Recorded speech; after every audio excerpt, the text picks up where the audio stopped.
전력 민영화로 불과 5년 만에 난장판이 된 일본의 전력 상황이 점점 더 심각해지고 있는 모습입니다. 지난 5월 14일 카즈야마 히로시 경제산업상은 내각회의 후 기자회견에서 올 여름 일본의 전력 수급이 전국적으로 최근 몇 년간의 기간 중 가장 어려워진다라고 말했습니다.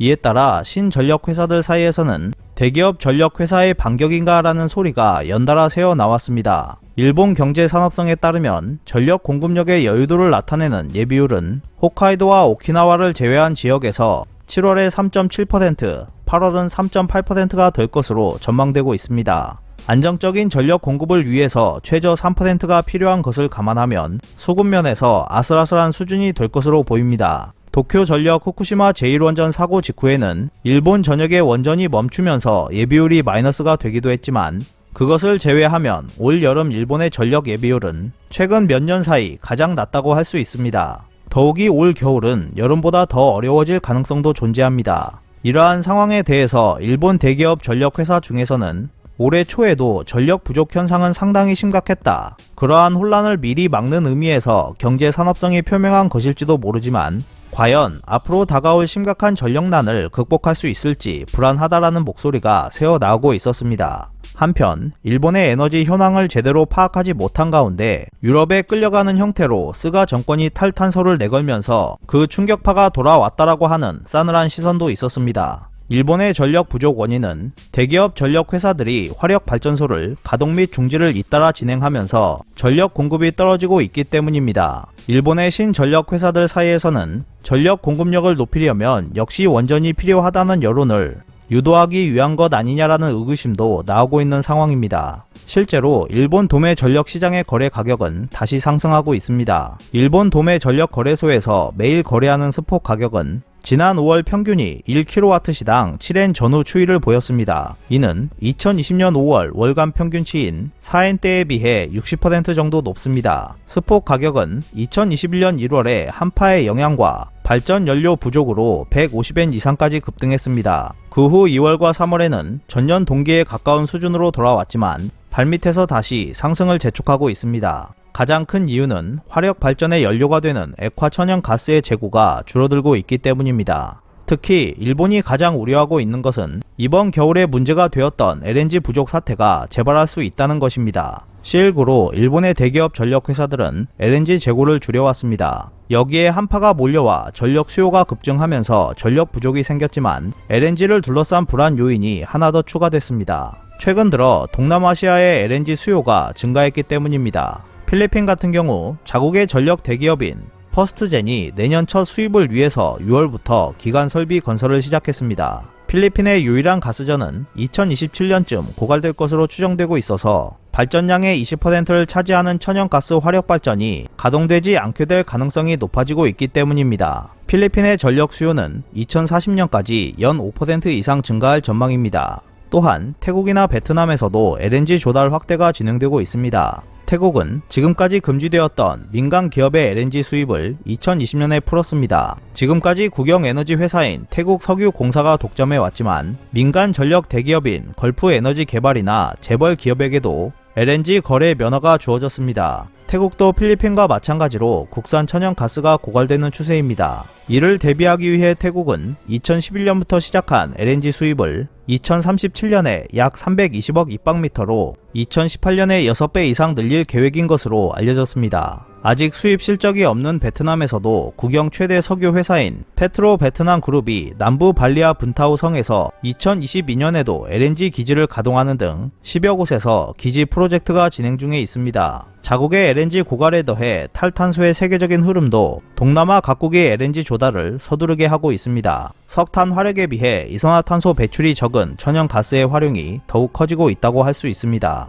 석유, 천연가스, 금속 광물 자원 기구에 따르면 2020년 세계 LNG 수요 중 동남아는 5% 수준이었지만 2030년에는 13% 수준까지 성장해 세계 수요를 견인할 것으로 전망되고 있습니다. 현재 세계 LNG 수요의 약 20%를 차지하는 일본이나 급속하게 조달을 늘리고 있는 중국에게도 무시할 수 없는 존재가 되어가고 있습니다. LNG 쟁탈전 과열로 일본의 도매 전력 가격이 다시 치솟게 되면 자체 발전소가 없는 일본의 신전력 회사들은 경영상 큰 타격을 받게 됩니다. 통상 일본에서 난방 비수기가 되는 5월은 남은 LNG를 소비하는 기간이지만 금년은 전력 잉여가 적고 남은 LNG를 사용해 만드는 저가 전기의 입찰이 꽤 줄어들고 있어서 일본 경제 산업성이 경계하고 있습니다. 일본의 신전력 회사 중 매출 1000억엔을 넘기며 1위를 달리고 있던 F파워는 올해 초 겨울 전력난으로 인해 파산했습니다. 이 때문에 F파워는 도쿄 지방법원에 회생 절차를 신청했습니다.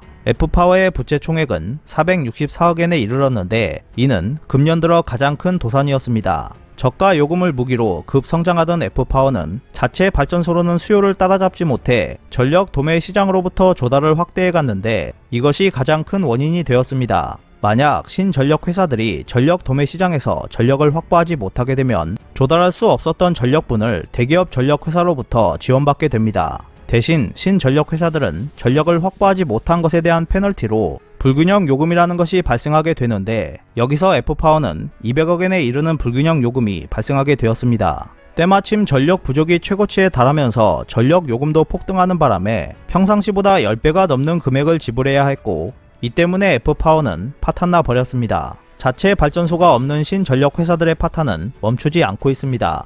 일본의 신전력 벤처 회사인 파네일도 지난 5월 도쿄 지방법원에 회생 절차 신청을 했습니다. 이 회사도 주력인 전력 소매 사업으로 염가 수주를 계속해 수익이 악화되고 있었습니다. 파네일은 AI를 활용한 전력 관리 시스템 개발 계획을 내놓고 대기업과 제휴에도 나섰지만 뜻을 이루지 못해 어려움을 겪었습니다. 2016년 전력 소매 전면 민영화 이후 대기업 전력 회사 이외에 타 업종에서 참가한 신전력 사업자는 약 700개사로 증가했습니다. 신전력 회사의 판매 전력량은 전체의 약 20%까지 차지하기에 이르렀습니다. 전기요금 인하를 목표로 민영화를 추진해온 일본 정부이지만 올 여름과 겨울 전력이 다시 부족해져 도매 가격이 급등하면 자체 발전소가 없는 신전력 회사들의 파탄은 멈추지 않을 것입니다. 일본 경제 산업성도 불균형 요금의 상한이나 분할 지불 등을 도입해 신전력의 경영을 지원하고 있지만 신전력 간부들 사이에서 과거 염가 판매 전략으로 신전력 각사의 체력이 고갈된 상태이다 라는 소리가 많아 예측할 수 없는 상황입니다. 경영이 어려운 상태인 것은 일본의 대기업 전력 회사도 마찬가지입니다. 올해 초 전력 부족에 대한 대응으로 급등한 LNG를 조달할 수밖에 없었던 탓에 전력 대기업들의 전분기 실적이 크게 악화되었습니다. 특히 앞으로 다가올 겨울에 걸쳐 예비율이 3%를 밑돌 것으로 알려진 도쿄전력은 연이은 비리로 원전 재가동을 위해 움직이기 어려운 상황이 이어지고 있습니다. LNG의 가격 상승에 의한 발전 비용 상승이나 원자력 발전의 정지 등으로 이익이 줄어드는 가운데 대기업 전력이 재생에너지로 충당할 여유는 없어지고 있습니다. 그 틈을 타 재생에너지 분야에서는 미국 아마존닷컴이 대기업 등과 손잡고 일본 내에 자체 발전소를 건설하는 방안을 검토하고 있습니다. 아마존은 일본에 있는 자사의 데이터 센터 전용으로 독자적인 발전소를 건설하는 계획을 진행하고 있습니다. 태양광이나 해상 풍력으로 얻는 재생에너지를 아마존의 데이터 센터에 공급할 것이라고 합니다. 아마존의 계획으로는 이 독자 발전소의 최대 발전 능력이 수십만 킬로와트가 될 것입니다. 대형 데이터 센터는 한 곳에서 원자력 발전소의 10분의 1인 10만 킬로와트의 전력을 소비합니다. 아마존은 일본 내에 7개소의 데이터 센터를 가지고 있는데 이를 모두 재생에너지로 조달한다고 하면 원자력 발전 한 기분에 해당하는 규모가 됩니다. 도쿄 전력 등 일본 대기업 전력 회사들에게 있어서 아마존과 같은 고객은 절실합니다. 하지만 지금 일본의 대기업 전력 회사들은 아마존 전용 대규모 재생에너지 발전소를 지을 여유가 없습니다.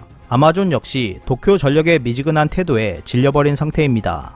최근 들어 도요타 자동차가 거래처 부품 메이커에게 재생에너지 활용에 의한 탈탄소 대처를 요청하는 등 대규모 전력 수요자가 재생에너지로의 전환을 서두르고 있습니다. 이렇게 되면 일본의 대기업 전력 회사들은 결국 원전 재가동에 의존할 수밖에 없을 것입니다. 일본 정부는 올 여름 전력 구성을 결정하는 에너지 기본 계획을 내놓을 예정입니다.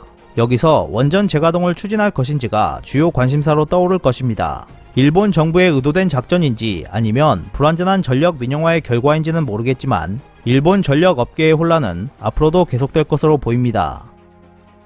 오늘 준비한 소식은 여기까지입니다. 끝까지 시청해주셔서 감사합니다. 여러분의 좋아요와 구독은 영상 제작에 큰 힘이 됩니다. 앞으로도 피커TV에 많은 관심 부탁드리겠습니다. 오늘도 즐겁고 멋진 하루 보내세요. 다음 영상에서 뵙겠습니다.